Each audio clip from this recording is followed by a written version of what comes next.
కార్యక్రమానికి విచ్చేసిన మీ అందరికీ కూడా పేరు పేరున నా నమస్కారాలు తెలియజేస్తా ఉన్నాను.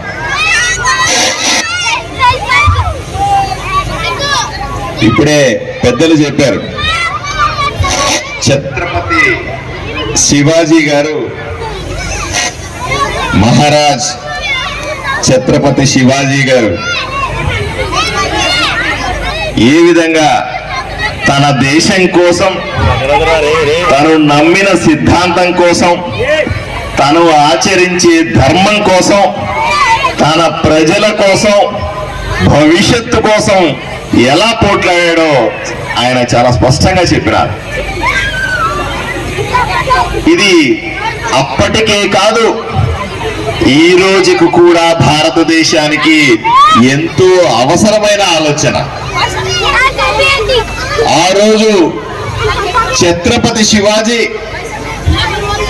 దేశాన్ని ముక్కలు చేసి భారతదేశాన్ని సర్వనాశనం చేసేటువంటి పరాయి రాజుల గురించి, వాళ్ళ ఆలోచనల గురించి, వాళ్ళని తరిమి కొట్టడానికి తన జీవితకాలం పోరాడుతూనే ఉన్నాడు. మనం ఈ రోజు కూడా అదే చేస్తా ఉన్నాం. ప్రధాని నరేంద్ర మోదీ గారి నాయకత్వంలో ఈరోజు మన దేశాన్ని విచ్ఛిన్నం చేసే వాళ్ళని, దేశంలో అల్లకల్లోలా సృష్టించే వాళ్ళని, ఈరోజు భారతదేశం బాగుండకూడదు అనుకునే వాళ్ళని నిరంతరం పారదోసే పనిలో ఉన్నాం. భారతదేశాన్ని ప్రపంచ పటంలో విశ్వగురుగా చూడాలనుకున్న మన ఆలోచన నిజం చేయడానికి ఈ రోజు కూడా పోరాడాల్సిన అవసరం ఉంది. ఛత్రపతి శివాజీ గారికి చాలా గొప్ప గుణాలు ఉన్నాయని మనకందరికీ తెలుసు. ఆయన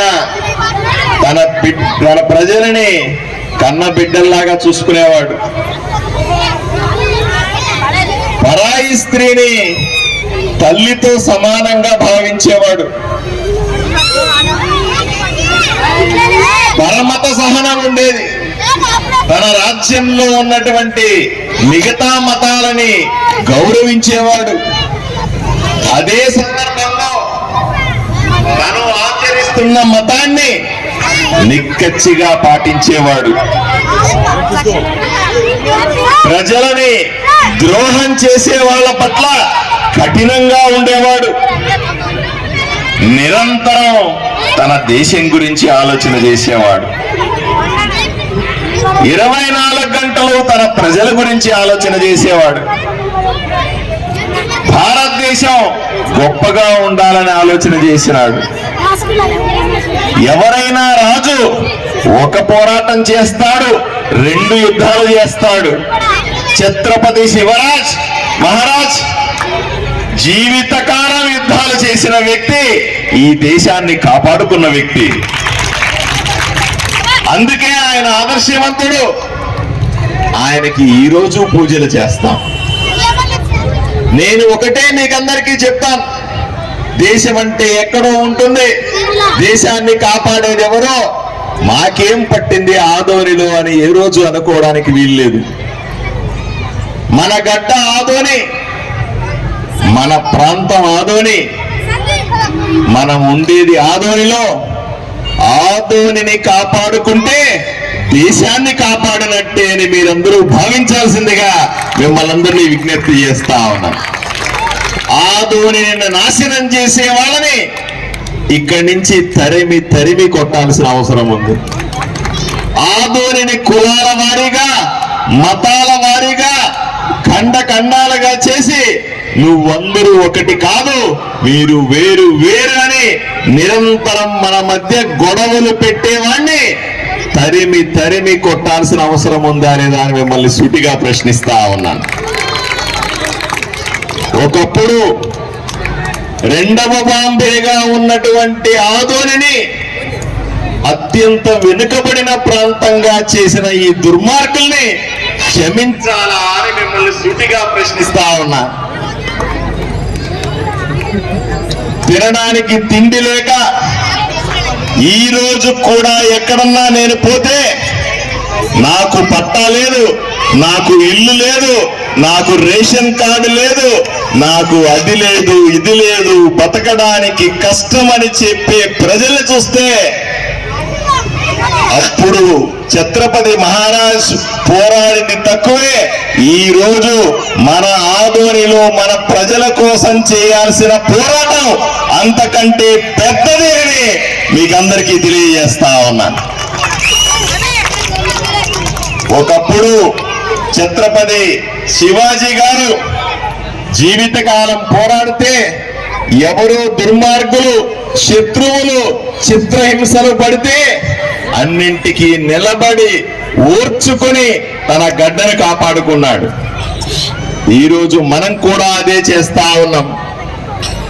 ఆదోనిని సర్వనాశనం చేసే శక్తులకి వాళ్లకు వ్యతిరేకంగా ఆదోన్ని కాపాడుకోవడంలో జిత్తులు మారి నక్కలకు వ్యతిరేకంగా మేము తోపులు తురుములు ప్రజల్ని ఇబ్బంది పెడుతుంటున్నాం, ఊరంతా కబ్జాలు చేస్తామనే వాళ్లకు వ్యతిరేకంగా ఈ రోజు మన పోరాటం ఎంతో స్ఫూర్తిదాయకమని మీకు అందరికీ తెలియజేస్తా ఉన్నా.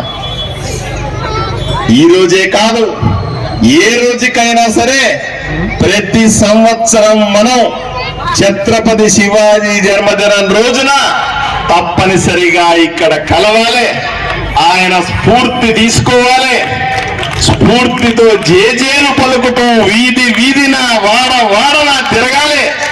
ప్రతి ఇంటిలో ఆదోనిలో ఒక శివాజీ పుట్టాలి.